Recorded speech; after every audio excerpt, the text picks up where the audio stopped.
Pastoras, são as dificuldades. Me permita dizer uma coisa: as dificuldades existem para nos aproximarmos ainda mais de Deus, não para nos afastar dele. É quando nos sentimos fragilizados que temos que correr para os pés do Senhor. É quando nos sentimos fracos que devemos correr para os pés do Senhor. Não vamos colocar as dificuldades como uma barreira que nos separa de Deus, porque elas existem para nos aproximar mais dele. Vamos para a palavra de Deus, livro do Eclesiastes.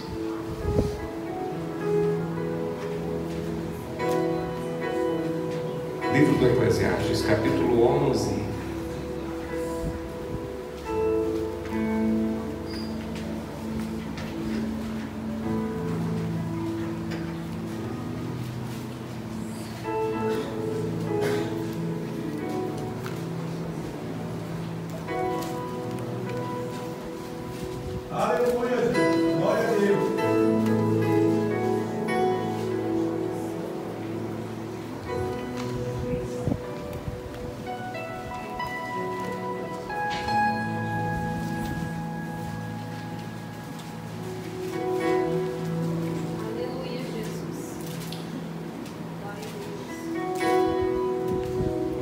Cantina hoje, irmãos? Algum departamento separou? Vai ter? Perfeito. Daqui a pouco os irmãos trazem aí o cardápio de hoje.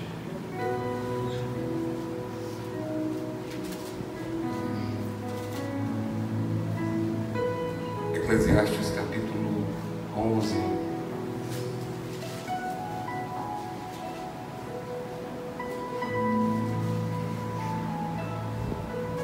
Eu quero ler com você versículos 9, 8, 9 e 10. 8, 9 e 10. Será uma palavra rápida, sucinta. Queria muito que você dispensasse a sua atenção para a palavra de Deus.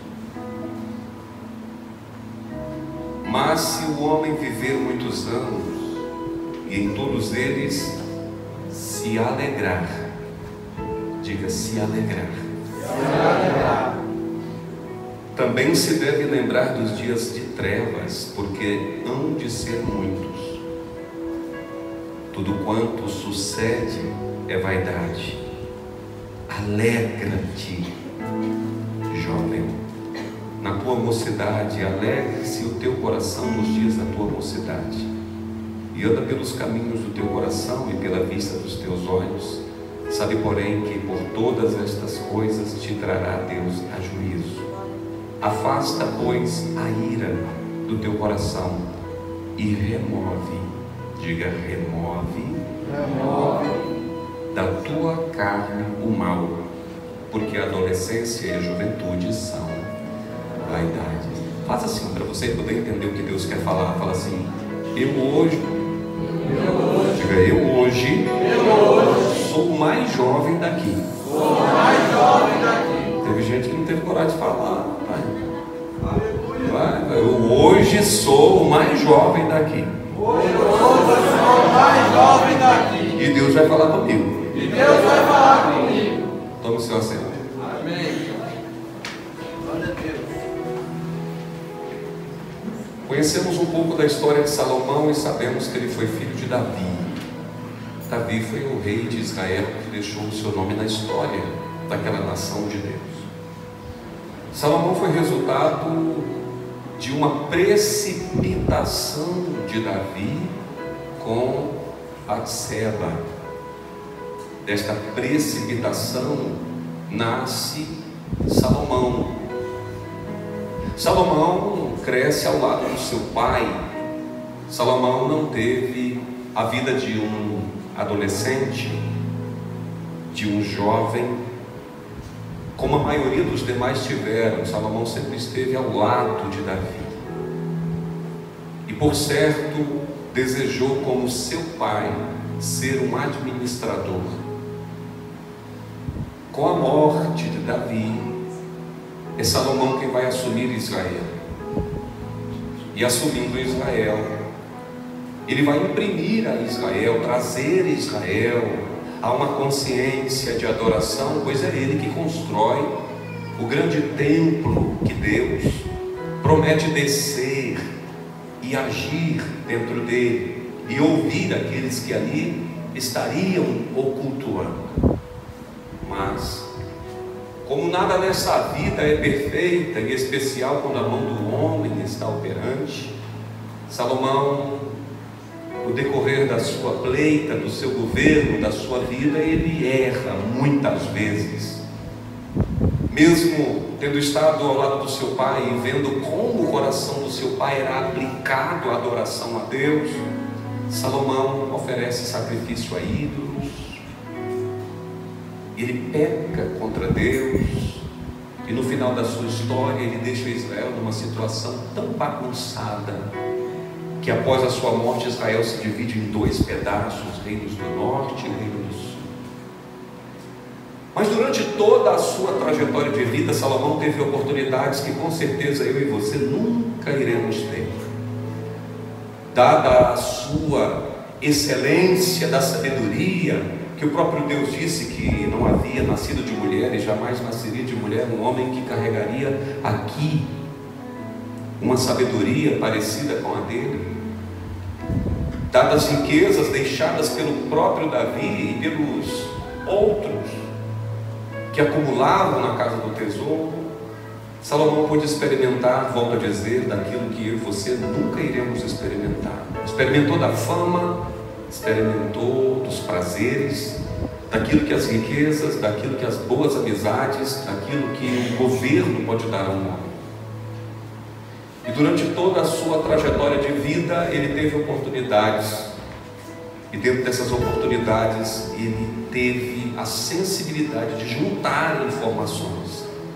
E depois de escrever o primeiro livro que nós conhecemos como Cantares de Salomão, ou Cânticos, quando escreve na sua tenra idade, ele é um jovem. Quero imaginar Salomão escrevendo Cantares de Salomão com um coração apaixonado por uma mulher que ele não diz o nome, mas apenas indica de onde ela é de Sunem, por isso ela é sunamita. E nesse livro de Cantares ele expressa todo um sentimento de alguém que está apaixonado por alguém que não pode ter um relacionamento sério, porque ela era de uma nação diferente. Mas foi por ela que Salomão, na linguagem de hoje, arriou os 4 pneus e o estepe por essa mulher. E alguns textos do livro de Cantares que nós somos proibidos de ler aqui na igreja, porque são palavras românticas, aprofundadamente românticas. Há quem diga que o livro de Cantares não deveria nem estar no cânon sagrado, porque são palavras poéticas de um coração de um homem apaixonado para uma mulher, e ele vai expressar palavras aqui. Por mais que elas cheguem à minha mente, eu não posso falar para vocês, eu seria censurado aqui hoje. Mas como tudo na vida passa, a idade passa. E na sua meia-idade, Salomão, agora com outra consciência, com outra história de vida, ele vai escrever o livro de Provérbios, que é usado em tantos lugares, inclusive na igreja. É em Provérbios que ele aconselha homens, mulheres, crianças. É em Provérbios que ele apresenta o poder de Deus, a benevolência do Senhor e aquilo que Deus tem para nós, aquilo que nós devemos ter para com Deus.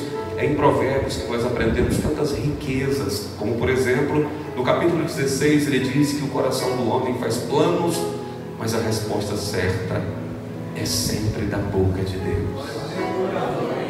É em Provérbios 17 que ele diz que há amigos que são mais chegados do que um irmão, por isso talvez entendamos porque tantas pessoas são especiais para nós, mais do que aqueles que estão dentro das 4 paredes que chamamos de casa. Mas, como tudo passa, a velhice chega. E Salomão agora é um velho. Salomão agora tem suas vistas embaçadas. Salomão agora tem fragilidades nos seus ossos. Seus nervos são trêmulos. Mas ele vai escrever o último livro, e nesse ele vai deixar de lado toda a poesia escrita lá no início da sua trajetória como escritor, escrevendo para a sunamita. E ele vai também deixar um pouco de lado a sua filosofia, dentro da sua inteligência, que colocou no livro de Provérbios. Ele agora vai falar a respeito da vida. Salomão vai expressar o que um homem, um mortal, pode reunir durante toda a história da sua existência no livro do Eclesiastes. A palavra Eclesiastes, ela deriva do grego e quer dizer eclesia ou assembleia. É por isso que no livro do Eclesiastes ele é chamado algumas vezes de pregador, porque ele então prega para aqueles que vão ouvir e que vão ler esse último escrito seu. E é aqui que ele começa dizendo que há tempo para todas as coisas. Ele diz que há tempo de abraçar, mas também há tempo de afastar. Há tempo de plantar e há tempo de colher, há tempo de sorrir, há tempo de chorar. Salomão está dizendo que pôde passar por todas as etapas da vida. Salomão também chorou, não apenas riu. Salomão também teve que se afastar, não apenas ajuntar. Ele disse que há tempo de juntar pedras e de espalhar pedras. Salomão está se derramando dentro de uma frustrada narração. Quando você lê o livro do Eclesiastes, você nota que é um homem que, embora tenha experimentado tudo aquilo que a vida pode trazer de prazeroso, ele conclui esta vida dizendo que não há nada que seja mais importante do que trazer toda esta vida, independente de experimentar as coisas que elas possam oferecer, mas servindo ao Senhor. E aqui nesse versículo, eu não quero me ater porque só são 20 minutos e, para ser sincero, já foram 7, só faltam 13. Mas é aqui nesse versículo que eu li com você, porque poderíamos explanar a partir do verso 1, quando ele diz: lança o teu pão sobre as águas e depois de muitos dias o assarás. E é claro que ele não fala aqui da filantropia, de dividir aquilo que tem, ou muito menos daquilo que os pregadores da prosperidade falam hoje, que é você dar, sabendo que Deus vai retribuir a você. Não entraríamos por esse mérito, mas talvez ele fale aqui do amor ao próximo, daquilo que você tem que construir, porque o mais importante aqui não é juntar tesouros, é construir amigos. O mais importante aqui não é juntar dinheiro no banco, é construir boas e sólidas amizades. Eu vou perguntar para você: você tem amigos? Eu quero dizer aos irmãos que vocês têm um pastor que tem pouquíssimos amigos. Dificilmente você vai me encontrar na casa de alguém comendo um churrasco no domingo de manhã. Dificilmente você vai me encontrar num grupo de pessoas. Eu sou muito reservado, eu tenho pouquíssimos amigos, talvez uns 4. E eu, por muitos anos, por muitas vezes, me critiquei a mim mesmo, dizendo: eu deveria ter mais amigos. Mas eu fui fazer uma pesquisa profunda a respeito de amigos e descobri que a maioria das pessoas, quando chegam na sua velhice, não é o meu caso ainda, eles têm uma média de 6 amigos de verdade. Então eu ainda tenho ainda 2 para conquistar. Quantos amigos você tem? Pastor, eu tenho muitos amigos. Eu posso dizer a você que amigos de verdade são aqueles que sorriem quando você sorri, mas que choram quando você chora. Amigos de verdade são aqueles que sempre te trazem para a presença de Deus e não te levam para distante dele. Amigos são aqueles que, quando você está no pior, ele diz assim: eu tenho uma palavra de Deus para você. Amigo não é aquele que empresta o dinheiro na hora do aperto, mas aquele que diz assim: eu vou com você para conquistar a sua independência, a sua vitória. Mas eu quero falar agora, em 12 minutos, que é o que eu tenho aqui, sobre os 3 verbos que nós lemos nesse versículo. O primeiro verbo é alegrar. Diga, alegrar. Diga, o segundo verbo é remover. E o terceiro verbo é confiar. Diga para alguém assim: não existe uma fórmula para servir a Deus a não ser pela alegria. Aleluia. Tem recaído sobre o nosso país, sobre o mundo, uma tristeza. É claro que a maioria das tristezas são os resultados daquilo que um dia nós mesmos plantamos. Se nós formos fazer aqui uma introspecção daquilo que somos e que temos hoje, é resultado daquilo que um dia nós plantamos. O problema é que na maioria das vezes nós não sabemos plantar. Plantamos sementes erradas e os resultados fatalmente também serão amargos. Mas aqui, Salomão, embora esteja falando para o jovem, é muito claro, mas como eu disse, a palavra de Deus falar conosco hoje, temos que nos considerarmos os mais jovens de hoje aqui. Ele diz para que o jovem se alegre. Deus está dizendo para a sua igreja se alegrar. Tenha a certeza de uma coisa que eu vou dizer aqui: Deus se sente feliz, não é quando você compra um carro novo. Deus não se sente feliz, não é quando você compra a sua casa própria. Deus não se sente feliz, não é quando você passa um concurso público. Deus não se sente feliz, não é quando você consegue um bom emprego. Pastor, o que é isso? Então Deus fica triste? Não, porque tudo isso são coisas que Ele nos dá. Mas existe algo que nós que devemos produzir dentro de nós através da busca, que é a alegria. Pastor, o que o senhor está querendo dizer é que Deus nunca nos dará alegria se nós não a buscarmos, se nós não a desejarmos, se nós não plantarmos a ponto de colhermos resultados que nos dê alegria. E quando Deus olha para mim e olha para você e vê que nós implementamos para nós mesmos formas e meios de nos alegrarmos, então Ele se alegra, porque a alegria independe da inteligência que nós temos. A alegria independe do curso superior que eu alcancei ou que você alcançou. A alegria independe dos bens materiais que eu consegui acumular durante a minha trajetória de vida. A alegria não depende dessas coisas. Há muitos tristes que têm carros importados, que moram em verdadeiras mansões. Há muitos tristes que passaram em primeiro lugar nos concursos públicos mais concorridos no Brasil, mas continuam tristes, porque não sabem a fórmula de adquirir a alegria. Mas aqui dentro deste lugar eu sei que existe alguém que talvez não sabe como vai voltar para casa, talvez não sabe se vai de carona, não tem dinheiro para pagar a passagem, não tinha janta quando chegou, e não sabe o que vai comer quando voltar, não sabe como será o seu dia de amanhã, mas já conseguiu se alegrar aqui na presença de Deus. Muitos estão nas suas mesas com 8, 12 cadeiras, mas só tem um membro, porque os demais não querem sentar com eles. Comidas refinadas, caras, preparadas por chefes de cozinha. Pessoas que têm condições de ir lá no shopping Guatemi visitar o pobre Juan, que o irmão Neto é gerente, e comer comidas refinadas, que eu já tive o privilégio, pelo menos uma única vez na minha vida, de comer. Foi quando eu fui pregar lá no Goiás, levei ele, na volta ele falou: vamos passar aqui no shopping Flamboyant. E nós sentamos numa mesa que tinha o pastor Anderson, estava lá. Quem mais estava lá comigo? Aristides. Quem mais? Uma caravana de peso, irmão. Eu era o mais leve da caravana. E eles ficaram fazendo lá uma reuniãozinha colada no carro enquanto eu me despedi dos pastores.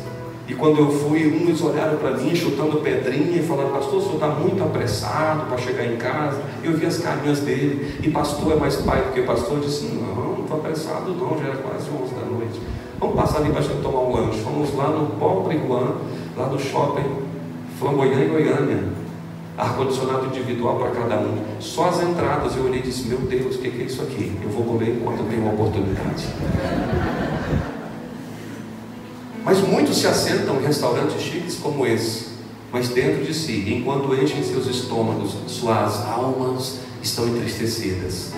Mas no meu caso, e no caso de muitos aqui, às vezes chega a noite, vai no fogão, não tem nada, e alguém tem uma rápida ideia: vamos fazer um arroz branquinho, soltinho, fumaçando, corre rapidamente ali no... Não vou fazer mexe em tarde aqui, gratuito. Mas compra aqueles frangos assados que vem dentro, e ali parte o tomatinho, senta os 3, uns 4 ou 5, o arroz quentinho, soltinho, come, dando glória a Deus e aleluia.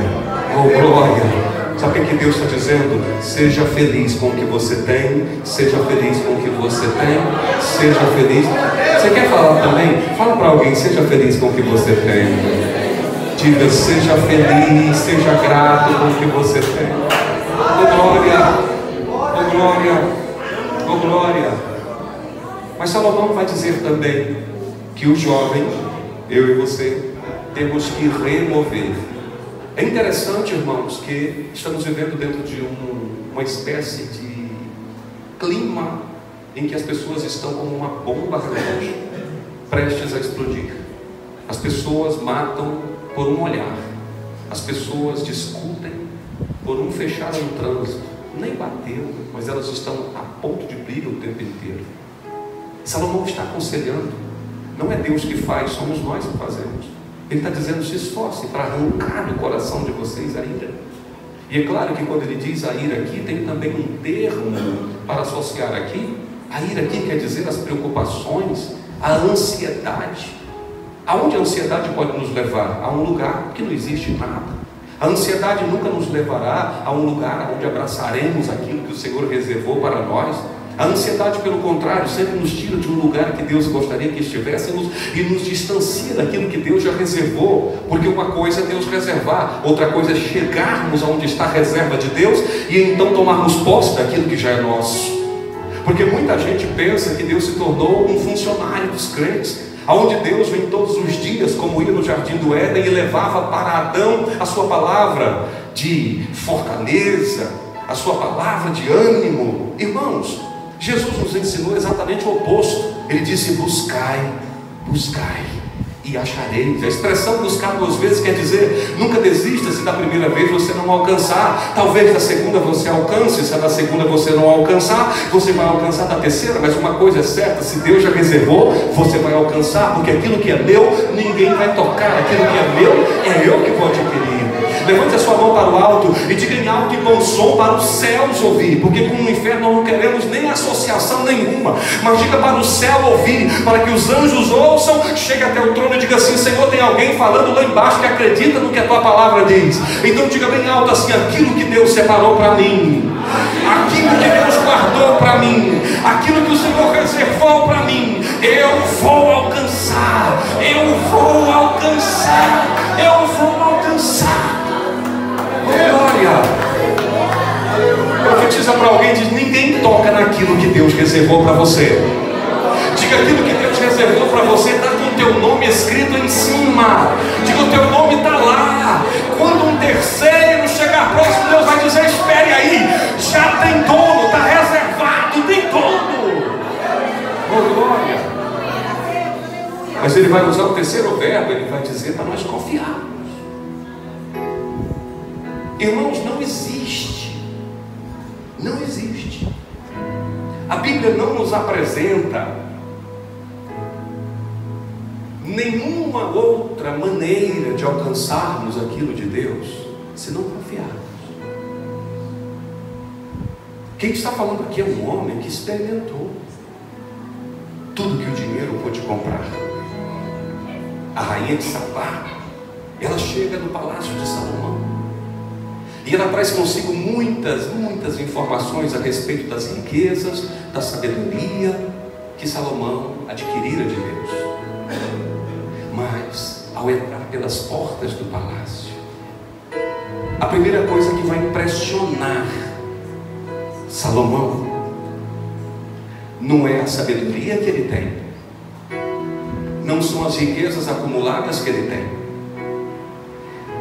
não é o suntuoso templo em que ele governa Israel. O que vai impressionar em primeiro lugar a rainha de Sabá não é o trono que ele se assenta, que segundo estudiosos carregava inúmeros quilos de ouro e revestimento em ouro, só o trono que ele sentava. A primeira coisa, irmã Márcia, que vai chamar a atenção são os criados de Salomão. Pastor, não estou entendendo. Vai entender agora. Tem muita gente por aí buscando as glórias, as posições. Pessoas traem, pessoas matam, pessoas ferem, pessoas sepultam sentimentos para adquirir posição. As pessoas estão, como diz por aí, puxando o tapete de todos os lados para conquistar posição, para ter nome.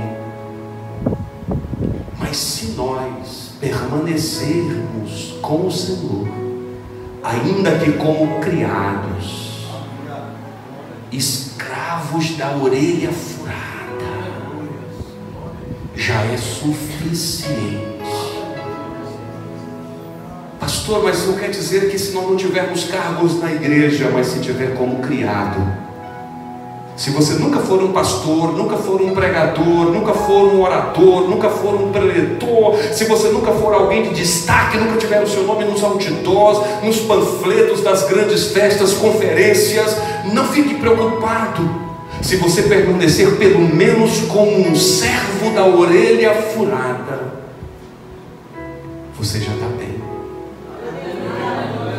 O servo da orelha furada era aquele servo que era comprado por um determinado senhor, e ele era trazido para dentro da casa daquele senhor. Essa história se parece com a minha. Ele era comprado, irmão Júlio, ele era comprado e trazido para dentro da casa de um senhor que o comprou para o servir.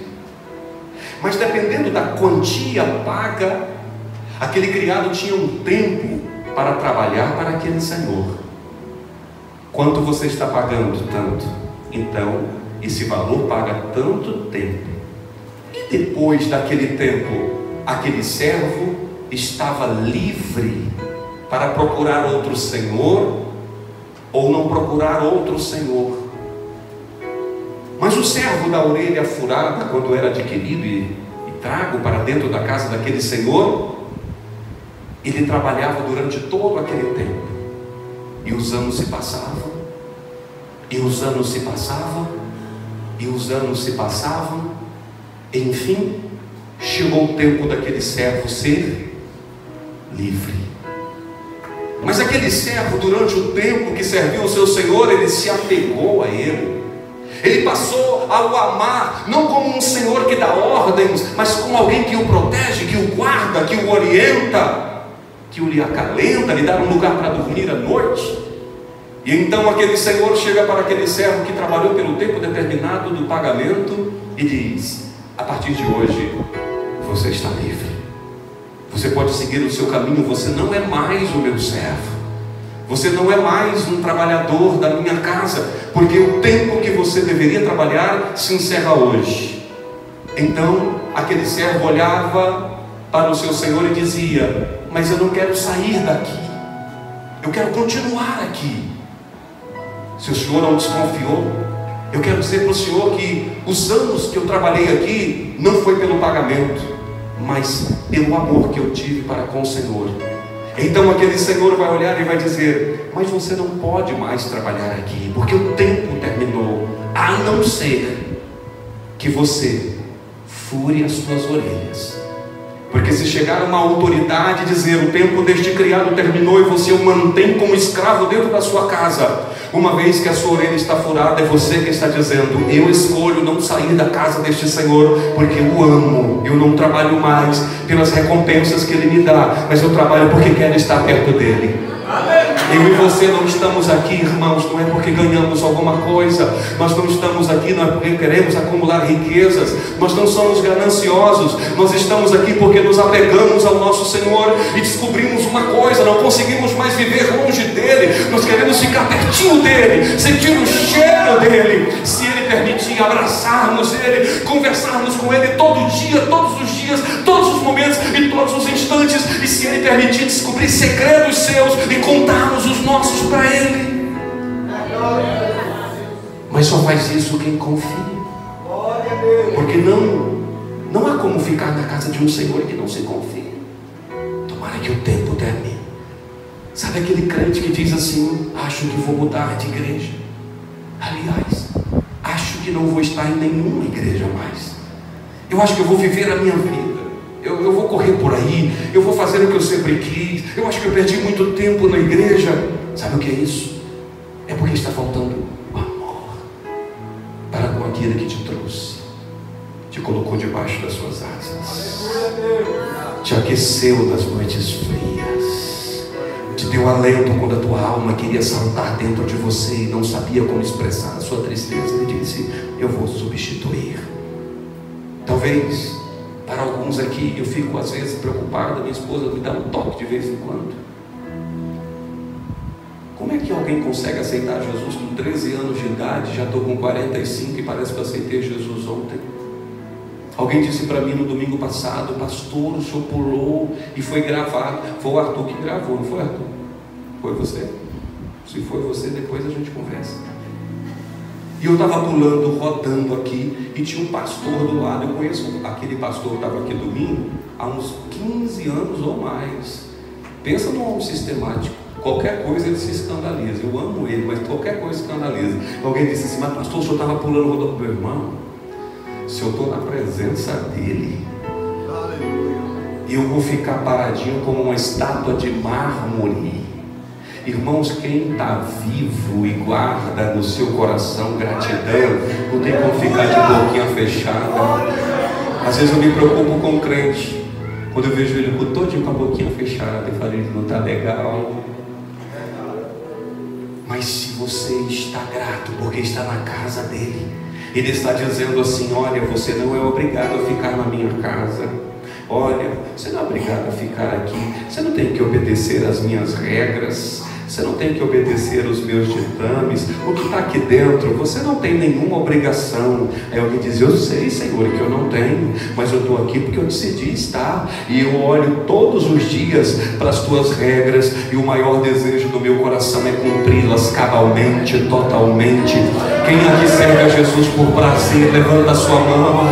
Quem aqui serve a Jesus por gratidão, levanta a mão. E é fácil descobrirmos se temos direito de estarmos gratos ou não. É só olharmos para onde estávamos antes, de onde Ele nos tirou. Ele nos tirou de um lugar que estávamos melecados, estávamos enlameados, haviam carrapichos em nós, haviam feridas em nós. Os doutores, os dermatologistas, ninguém poderia sarar as nossas feridas. Ele disse: mas o meu sangue sara. Ele colocou uma gota do seu sangue, o sangue foi colocado, a ferida estancou, cicatrizou, e hoje eu sou curado, sou livre. Oh, aleluia! Fique de pé no seu lugar. Oh, glória! Oh, glória! Oh, glória! Oh, glória! Oh, glória! Dá um dom maior, por favor, Pablo. Quando Jesus estendeu a sua mão, você pode cantar? Quando Ele estendeu a sua mão para mim, eu era pobre, perdido, sem Deus, sem Jesus. Quando Ele estendeu a sua mão para mim, olha assim, agora me regozijo desde que eu aceitei, e na tentação eu posso sossegar, pois com Ele estou liberto do perigo e do mal. Quando Ele estendeu, você deu para você? Então vamos formar um grande coral. Quando Jesus estendeu a sua mão, quando Ele estendeu a sua mão para mim, eu era pobre e perdido, sem Deus, sem Jesus. Quando Ele estendeu a sua mão para mim, quando Ele estendeu, toda a igreja bem forte.